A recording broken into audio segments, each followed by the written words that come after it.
Assalamualaikum sahabat beriman, mari kita luangkan waktu sejenak untuk menonton video tentang wali Allah yang memiliki karomah sangat luar biasa. Kisah seorang wali Allah dari Aceh yang memiliki karomah sangat luar biasa.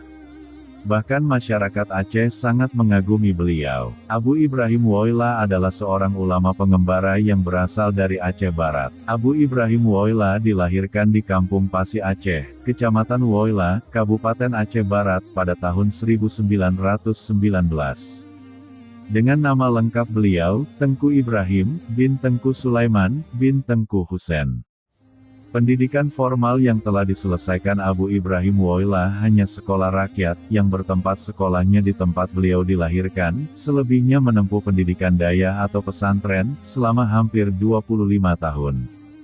Beliau menjalankan pendidikan selama hidupnya. Abu Ibrahim Woyla pernah belajar selama 12 tahun pada Syekh Mahmud, yaitu seorang ulama asal Loknga, Aceh Besar, yang kemudian mendirikan Daya Bustanul Huda di Blangpidi, Aceh Barat Daya.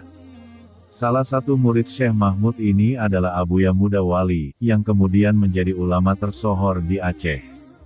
Selain itu Abu Ibrahim Woyla juga pernah belajar pada Abu Calang, yaitu Muhammad Arsyad dan Tengku Bilyatin Suak, bersama rekan seangkatannya yang bernama Tengku Adnan Bakongan. Setelah Abuya Muda Wali kembali dari Mekah dan membuka Daya Darussalam di Labuhan Haji, Aceh Selatan, maka Abu Ibrahim Woyla kembali belajar kepada Abuya Muda Wali selama 2 tahun untuk memperdalam tarekat Naqsyabandiyah.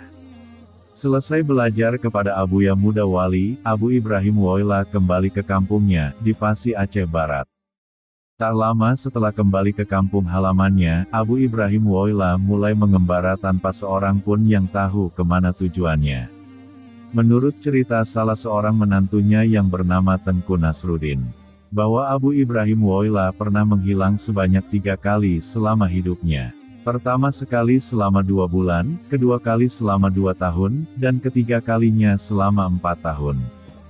Sejak kecil Abu Ibrahim Woyla dikenal sebagai sosok yang pendiam, ia hanya berkomunikasi jika ada yang perlu disampaikan. Hal ini menyebabkan orang lain tidak berani menanyakan hal-hal aneh yang dilakukannya. Di antara murid Syekh Mahmud ini selain Abu Ibrahim Woyla, juga Abuya Syekh Muda Wali Al-Khalidi, yang kemudian Abu Ibrahim Woyla berguru kepadanya. Abuya Muda Wali adalah sebagai seorang ulama tarekat Naqsyabandiyah tersohor di Aceh. Kisah pernikahan beliau Abu Ibrahim Woyla memiliki 2 orang istri, yaitu istri pertama bernama Ruqyah. Beliau ketika bersama Ruqyah dikaruniai 3 orang anak, terdiri dari 2 orang putri dan 1 orang putra. Anak pertama bernama Salmiyah, anak kedua bernama Hayatun Nufus, dan anak bungsu bernama Zulkifli.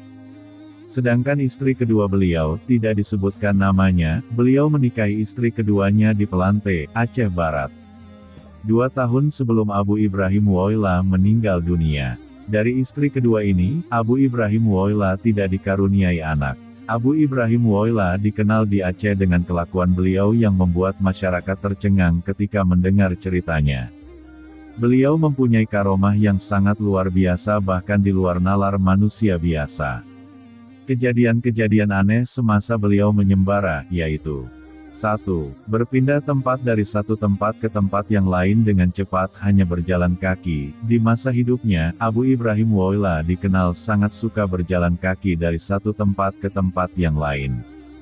Suatu ketika ada seorang tetangganya yang bernama Tengku Muhammad Kurdisyam, sedang menaiki mobil dari arah Tunom ke Melabo Aceh Barat. Di tengah jalan ia bertemu dengan Abu Ibrahim Woyla dan mengajaknya untuk ikut naik mobil bersamanya.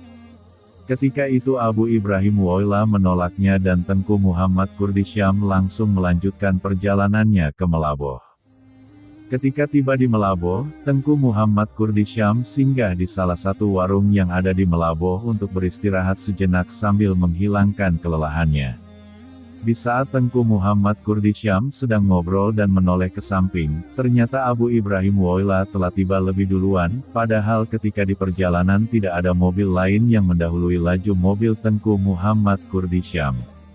Setelah kejadian itu, Tengku Muhammad Kurdisyam meyakini bahwa Abu Ibrahim Woyla adalah salah satu wali Allah yang mempunyai karomah luar biasa. 2. Kejadian aneh lain, bahan makanan bertambah secara tiba-tiba, dikisahkan oleh salah satu menantunya yang bernama Tengku Nasruddin. Abu Ibrahim Woyla pernah berkunjung ke alma maternya yaitu Daya Syekh Mahmud di Blangpidi.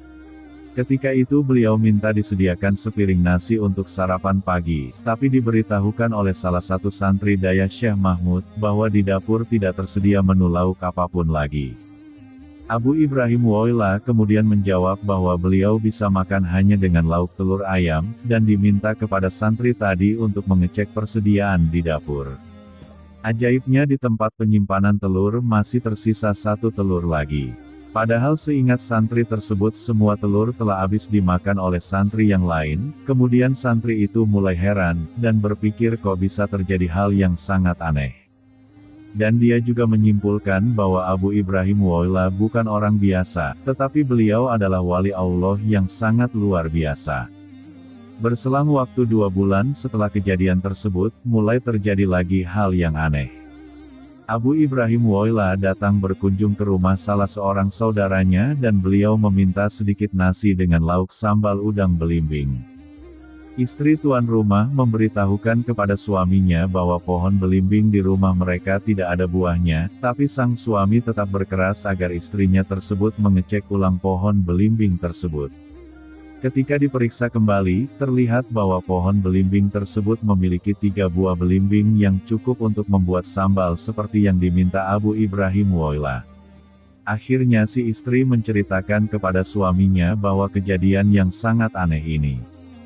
3. Ketika tsunami atau smog melanda Aceh pada tahun 2004, diceritakan oleh beberapa orang bahwa Abu Ibrahim Woyla telah pernah memberitahukan hal itu akan terjadi, bahwa beliau memberitahunya melalui isyarat. Salah satu di antaranya dikatakan bahwa air akan naik setinggi pohon kelapa. Hal ini dikatakan kepada salah satu muridnya yang bernama Muklis, yang sekarang bermukim di Daya Bustanul Huda atau Daya Puloi, Desa Daya Baroh, Calang. Cerita lainnya, 15 hari sebelum tsunami murid-murid Abu Ibrahim Woyla telah diperintahkan untuk menjauhi pantai agar selamat dari mara bahaya yang akan terjadi di masa mendatang. 4. Abu Ibrahim Woyla bertemu dengan Abdurrahman Wahid dengan nama panggilannya Gus Dur yang merupakan salah satu Presiden RI keempat. Nuruddin Hidayat adalah salah seorang santri Gus Dur. Pada suatu ketika merasa terheran-heran ketika ada tamu yang datang ke hadapan beliau. Gus Dur minta pada salah satu santrinya untuk digantikan pakaian dengan kain sarung dan peci yang lain. Seperti ketika mau sholat Idul Fitri. Seumur-umur Abu Ibrahim Woyla belum pernah melihat Gus Dur seperti itu. Rombongan tamu tersebut sampai ditahan-tahan agar tidak masuk ke rumah duluan.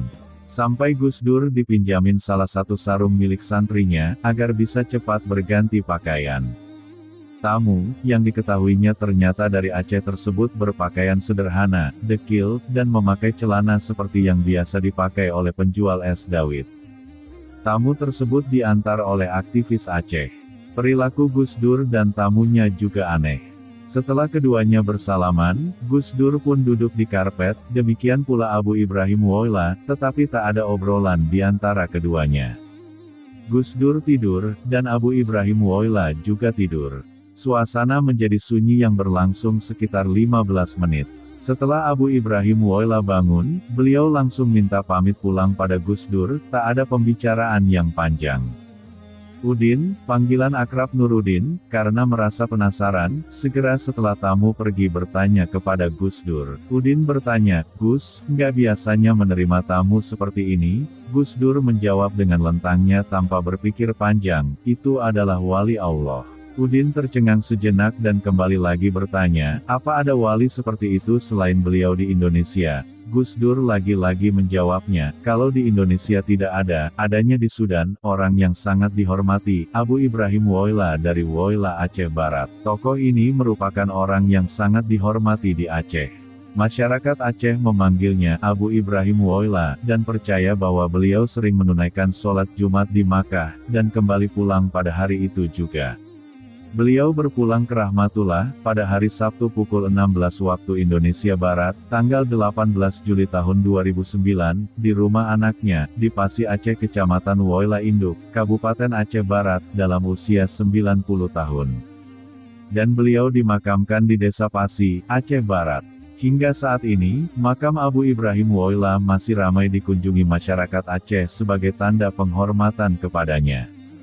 Terima kasih telah meluangkan waktu sejenak untuk menonton video tentang salah seorang wali Allah yang ada di Aceh, dan memiliki karomah yang sangat luar biasa. Terus dukung channel Jufizal LEC, subscribe, like dan bagikan ke teman-teman yang lain.